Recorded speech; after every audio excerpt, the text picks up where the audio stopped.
오늘 본문의 말씀은 사도행전 3장 21절 말씀입니다. 만물을 회복하실 때까지는 하늘이 마땅히 그를 받아두리라.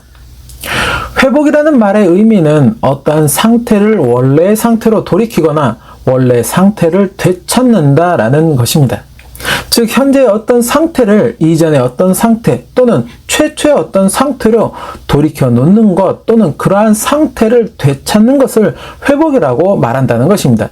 그래서 이 회복이라는 말에는 한 가지 특징이 있는데 보통의 경우 회복 후의 상태가 회복 전의 상태보다는 더 긍정적인 상태임을 의미하게 된다는 것입니다.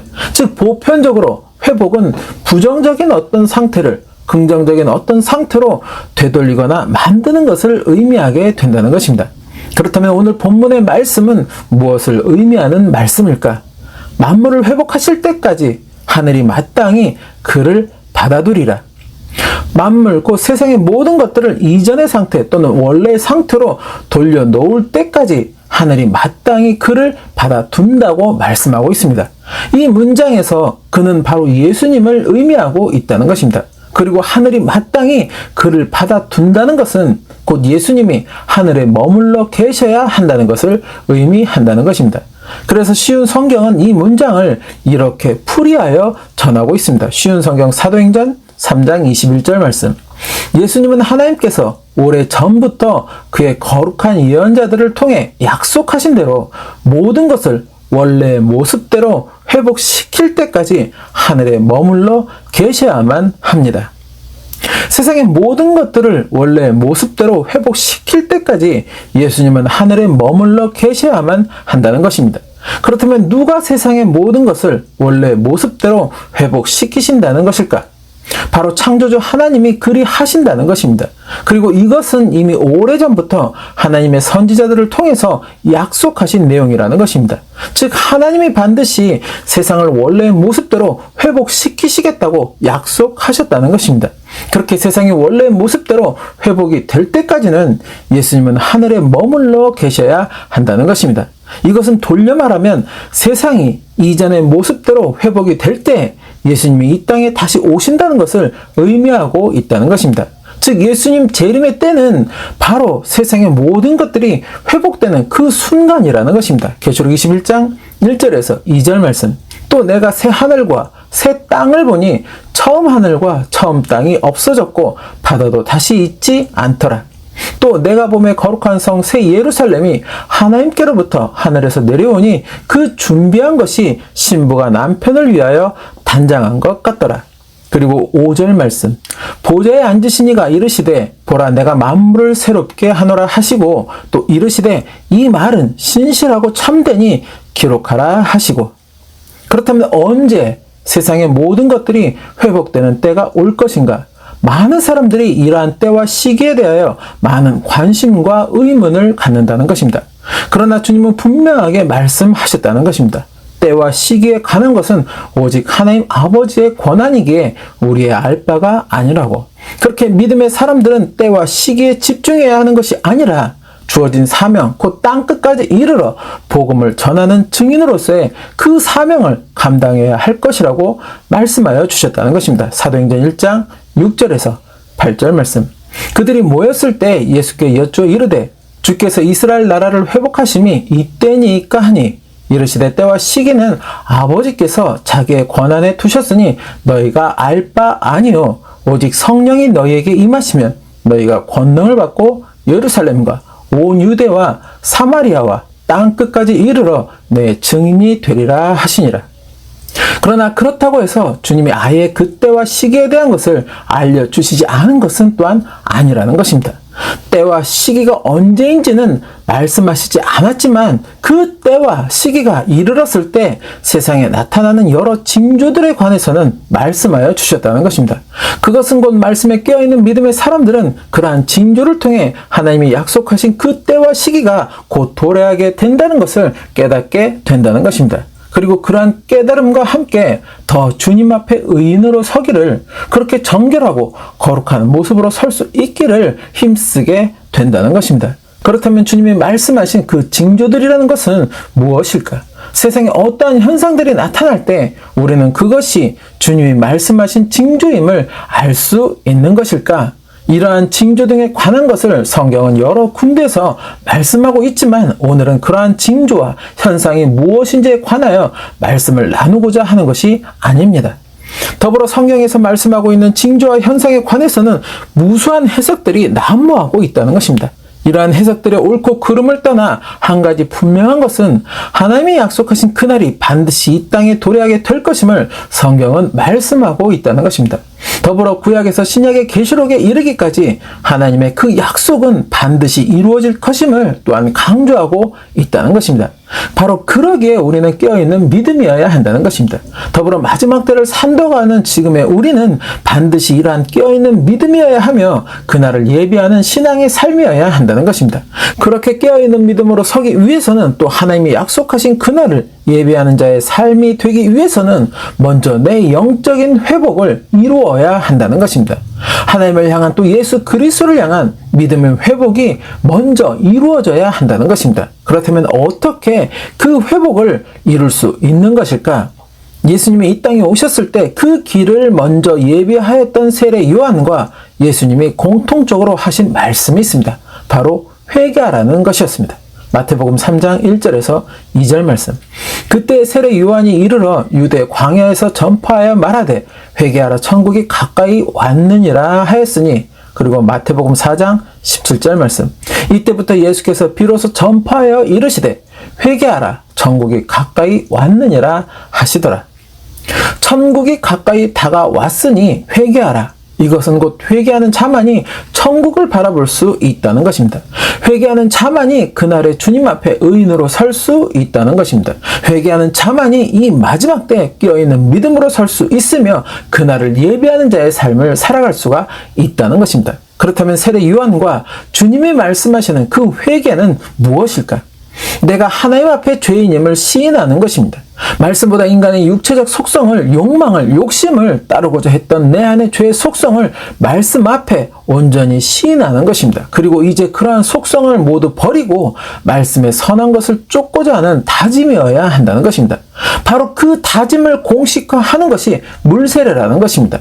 물세례를 통해 내 죄의 속성을 물로 다 씻어내고, 그렇게 나는 이제 하나님의 백성이라는, 하나님의 자녀라는 고백과 함께 말씀의 선한 뜻을 쫓는 인생으로 변화하겠다는, 거듭나겠다는 다짐을 하나님과 많은 성도들 앞에서 공식화하는 것이 바로 물세례라는 것입니다. 그렇다면 물세례를 받으면 진정한 회개가 이루어진 것일까? 아니라는 것입니다. 그러한 다짐의 물세례가 있었다면 이제 그 다짐에 걸맞는 신앙의 삶이 이제는 뒤따라 주어야 한다는 것입니다. 다짐은 열심히 하는데 다짐에 합당한 행동이 뒤따르지 않는다면 그것은 거짓된 다짐이 되고 만다는 것입니다. 진정한 회개는 결코 거짓된 것이 되어서는 안 된다는 것입니다. 그러기에 진정한 회개는 물세례로만 끝나는 것이 아니라 그에 합당한 신앙의 삶이 뒤따라야 한다는 것입니다. 더불어 그 신앙의 삶에 주님이 기뻐하시고 인정하시는 성령의 열매가 또한 나타나야 한다는 것입니다. 바로 그 신앙의 삶을 위해서, 그 열매를 맺기 위해서 우리는 성령 세례를 또한 받아야 한다는 것입니다.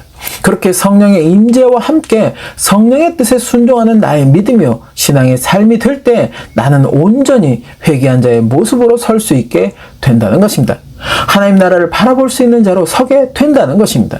주님 앞에 의인으로 설 수 있으며 주님과 영원히 함께하는 그 축복을 누릴 수 있는 자가 된다는 것입니다.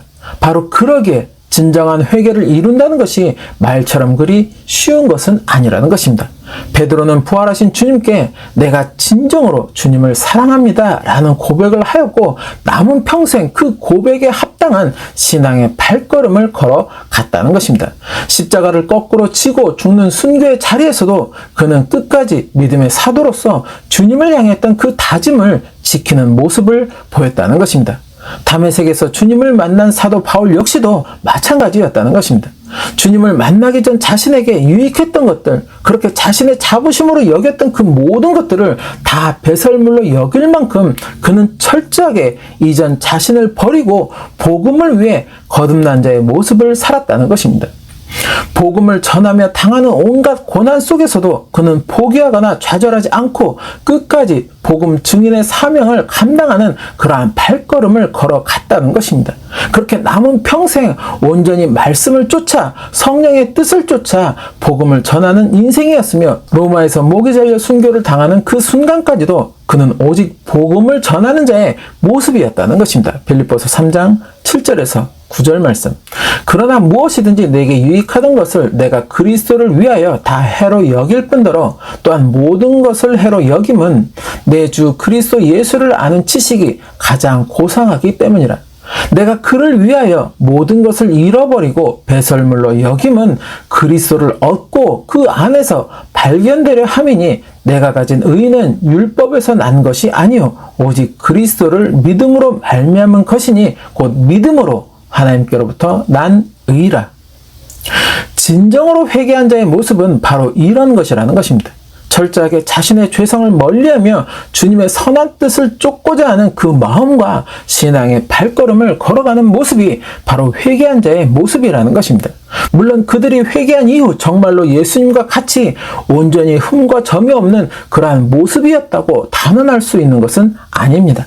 자신에게는 하나님의 법과 죄의 법이 공존하고 있다고 마음으로는 하나님의 법을 따르고자 하지만 죄의 법이 자꾸 자신을 이끌고자 한다고 그렇게 자신은 곤고한 사람이라고 빨리 이 죄의 법을 따르고자 하는 육신에서 벗어나고 싶다고 고백하는 사도 바울의 고백은 그들에게도 인간적인 연약함이 여전히 있었음을 깨닫게 한다는 것입니다. 그러나 베드로나 사도 바울이나 다른 사도들 모두 끝까지 주를 향했던 그 중심은 변함이 없었다는 것입니다. 그렇다면 오늘날 주를 믿는다고 하는 우리의 마음 그리고 우리의 발걸음은 어떠한가요?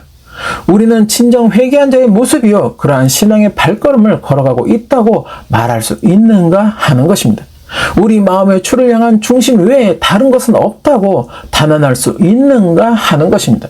주님은 분명 그 마음에 두 주인을 섬길 수 없다고 말씀하셨는데 우리는 내심 두 주인을 섬길 수 있다고 하는 모습은 아닌가 하는 것입니다. 마태복음 6장 24절 말씀. 한 사람이 두 주인을 섬기지 못할 것이니 혹 이를 미워하고 저를 사랑하거나 혹 이를 중히 여기고 저를 경히 여김이라. 너희가 하나님과 재물을 겸하여 섬기지 못하느니라. 계시록에 기록된 7 교회에 전하는 주님의 서신, 그 교회들을 향했던 주님의 책망이 어떠한 것이었는지를 우리는 결코 간과해서는 안 된다는 것입니다. 처음 사랑을 버렸다고 하신 에베소 교회, 주님의 교훈이 아닌 다른 교훈을 지키고 있다고 하신 버가모 교회, 잘못된 선지자를 용납하였다고 하신 두아디라 교회, 그리고 스스로 살았다 하는 이름은 가졌으나 실상은 죽은 자라고 하신 사대 교회, 차지도 뜨겁지도 그렇게 미지근한 신앙의 모습을 하고 있다고 하신